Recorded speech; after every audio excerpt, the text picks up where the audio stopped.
Amigos e irmãos, o filósofo italiano Umberto Eco proferiu uma palestra na Universidade de Colômbia, Estados Unidos, em 25 de abril de 1995. Naquela época, os Estados Unidos estavam assustados com o atentado de Oklahoma e com a percepção de que havia organizações militares de extrema-direita no país. E Umberto Eco proferiu uma palestra intitulada O Fascismo Eterno. Essa palestra se transformou num livro chamado Contra o Fascismo, e eu gostaria de, neste momento, compartilhar com vocês aquilo que Umberto Eco classificou como comportamento fascista, que para ele era inevitavelmente anticristão. Umberto Eco, ele tinha autoridade para escrever sobre o tema, porque ele tanto trabalhou os aspectos conceituais e teóricos do fascismo, como também ele vivenciou o fascismo lá na sua Itália. Para Umberto Eco, o fascismo, o nazismo, em sua forma original, ele não iria aparecer como um movimento envolvendo toda a nação. Mas, dizia ele, por trás de um regime e de uma ideologia, há uma maneira de pensar e de sentir, uma série de hábitos culturais, uma nuvem de instintos obscuros e pulsões insondáveis. Então, para Umberto Eco, o fascismo é, antes de tudo, um comportamento.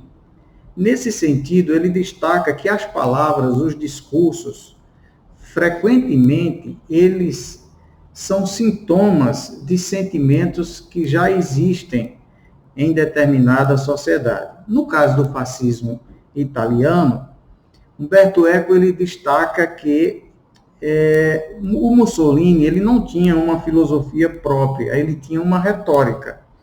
Ele foi de um ateu militante a alguém que implementou uma ditadura em acordo, não é? Ou com a conveniência, em associação com a própria igreja, não é?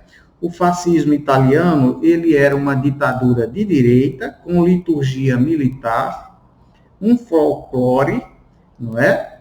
E uma forma de vestir. E segundo o filósofo italiano, esse fascismo de Mussolini, ele, na verdade, inspirou movimentos por todo o continente europeu.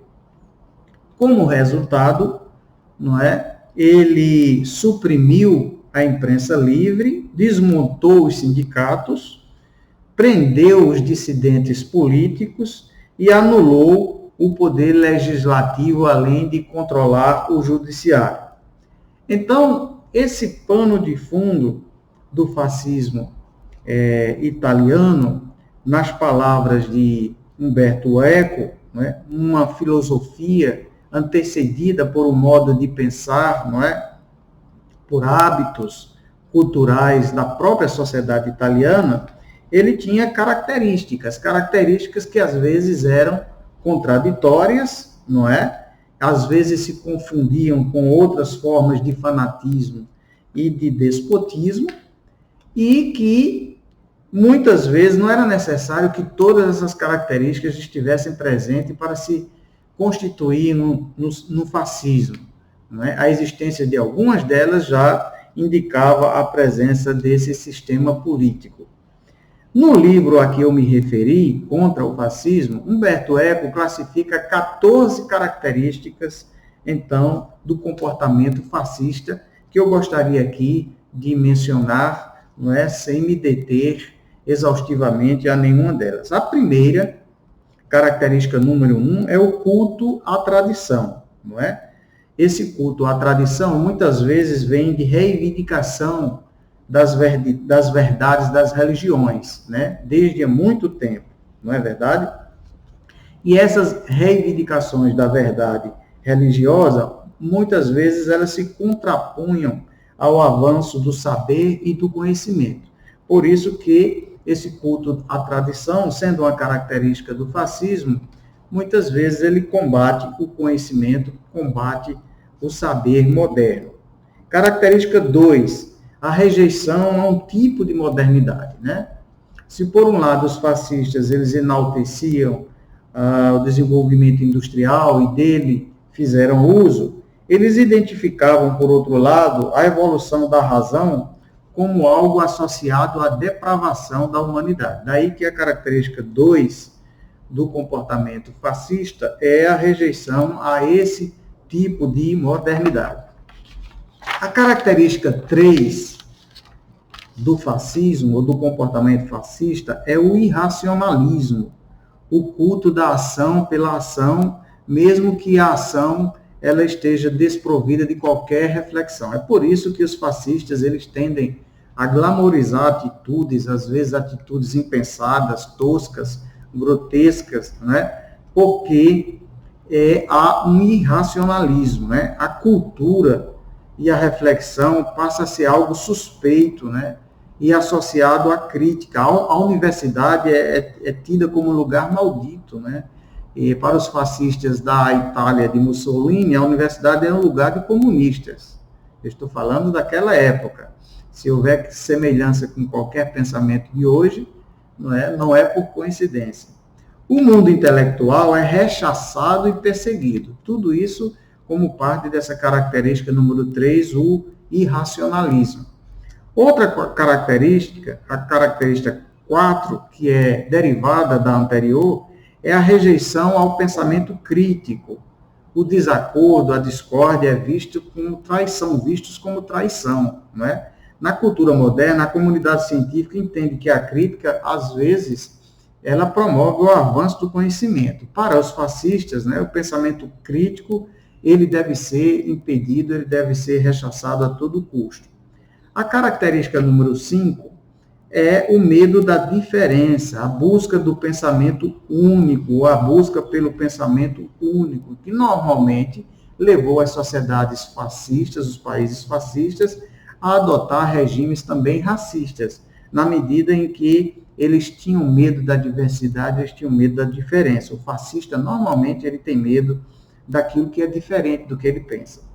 Característica 6. O fascismo surge da frustração individual social, muitas vezes associada aos ressentimentos, né, das classes médias que ficam assustadas com as pressões dos grupos sociais subordinados, né, subalternos.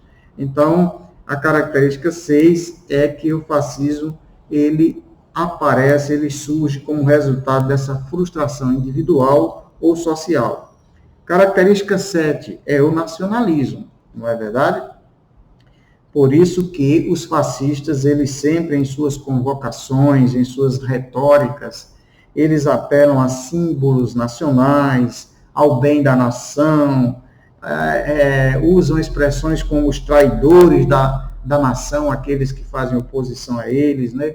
Ou acusam determinados grupos de serem responsáveis pelos males da nação. Há sempre um componente nacionalista e, como consequência também, xenófobo, né, no comportamento fascista. Característica número 8. Os seguidores do fascismo devem sentir-se humilhados pelo poder que os inimigos, ainda que imaginários, né, possuem e devem convencer-se de que precisam derrotá-los, né? Lá na época da Segunda Guerra, década de 40, final da década de 30 e início da década de 40, os inimigos eram, por exemplo, dos fascistas, para os fascistas italianos, os inimigos eram os ingleses, né? Que comiam 5 vezes por dia e eram tidos como gente dominadora e poderosa que precisava ser derrotada. Os judeus também passaram a ser vistos como inimigos, como gente poderosa que precisava ser eliminada a sua influência da sociedade. E os comunistas, né? Os comunistas, para os fascistas, estavam incrustados ali em todas as estruturas da sociedade e precisavam ser derrotados. Então, os seguidores do fascismo, eles precisam estar convencidos de que eles têm inimigos que os humilham e que eles são capazes de derrotar esses inimigos. Então, como consequência, nós entramos na característica número 9. Para o fascismo, a vida é uma guerra permanente. Não há espaço para o pacifismo. O fascismo precisa de um inimigo eterno. Não há descanso, não há paz. Né? É preciso nomear inimigos. É preciso achar culpados. É preciso criar um clima constante de confronto, não é? De guerra, não é? Porque a vida é essa guerra permanente. A vida social é essa guerra permanente para os fascistas. Característica 10. O fascismo é sempre elitista, seja em seu viés aristocrático, seja em seu viés militarista, né? O fascista, ele se considera a nata da sociedade, parte de um grupo privilegiado, né, que está acima dos demais, e para os fascistas, os pobres são os coitados que precisam de um dominador, precisam de um líder, de um Führer, de um ditador. Essa é a característica número 10 do fascismo. Característica 11. No fascismo, o heroísmo é a norma. Cada um é ensinado a transformar-se em herói, não é verdade? Os líderes fascistas, assim, se enxergam e estimulam em seus seguidores também essa ideia de que eles são salvadores, estão lutando contra o mal, estão se sacrificando, eles são heróis. Isso é parte do comportamento fascista. Característica 12. O fascista projeta sua vontade de poder também em questões sexuais. Daí que normalmente o fascista ele é machista e ele se dirige, persegue, não é? Minorias que têm comportamento sexual diverso, tais como os homossexuais.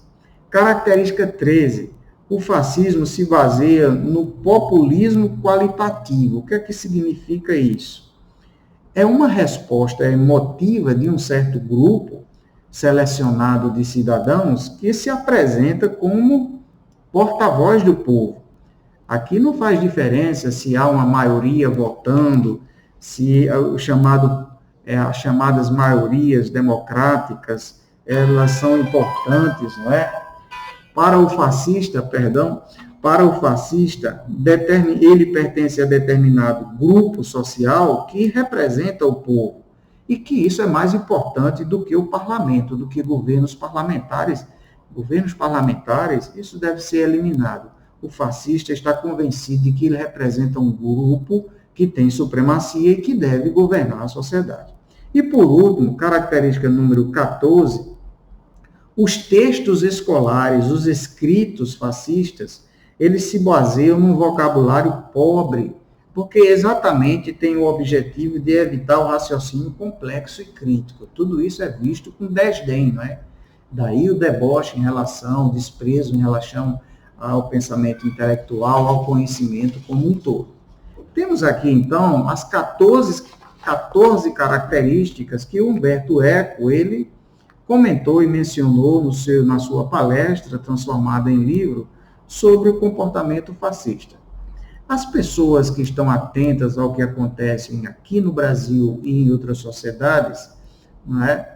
E que observam os fatos da vida social, do cotidiano e da vida política, onde está, não é, vendo similaridades em muitos desses comportamentos e aquilo que acontece na nossa realidade em pleno século XXI, passado tantos anos, e que o fascismo foi derrotado ali na Europa, e tantos anos depois do livro escrito pelo Humberto Eco.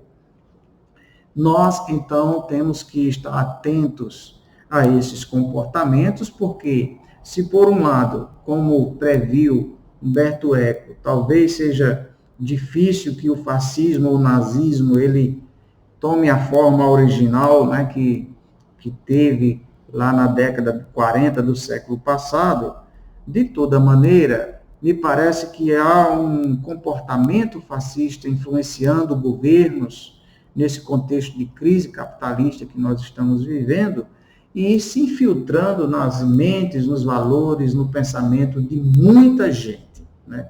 Então, essa reflexão sobre este livro é uma contribuição a que nós pensemos em nossa vida social e política e possamos nos preservar dessa influência fascista. Um abraço a todos.